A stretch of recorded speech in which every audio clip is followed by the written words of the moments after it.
Good morning. Insulation going in today at our Twisted Juniper house. So we got R30, that's for the attic space. R11, now that's for the soundproofing of the interior walls. And then we have the R19, and the R19, that is for all the exterior walls. So if you listen right now, you can hear the sound transfer through. If you don't insulate in between the floors, that's what you're hearing. So it's that old adage of being in the apartment below, some loud stompers up above. Well, insulation should help with that. Yeah, so R30 on the attic, R19, and you're saying that R19 should be in 2x6 walls. Yes, and these are all 2x6 up here. This one, this is 11. Yeah. So up here we're good with all 2x6. That's 2x6. On the lower levels, on the existing walls, are 2x4. Can we still do the R19 in the 2x4 or no? No, it's too much. It's too thick. Yeah. It's later put in the drywall and take it up, push the screw. Yeah. Yeah, so basically what he's saying is R19 can only go on 2x6 walls.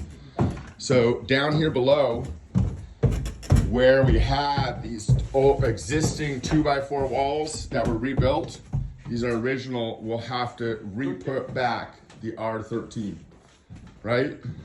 Yes. Has to be R13. So we'll need a little bit of R13 for here, a little bit for here, and a little bit for here. This whole wall can be R19. And I guess a little bit for here too, right? And back here. So I guess we need some R13.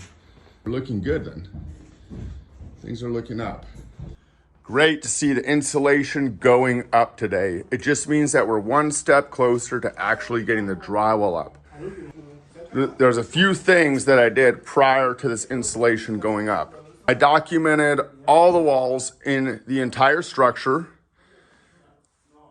documented all the water lines, documented the electric, the low voltage.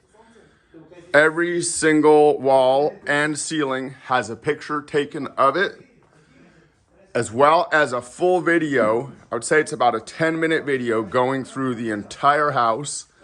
And I'm gonna put that in a folder, provide that to the client. That way they have a full documented account of where every single wire, every single pipe, water line, speaker line. That way, if they ever need to go back and fix an issue, we'll know exactly how things were run and where everything is. That also works if you want to hang something up.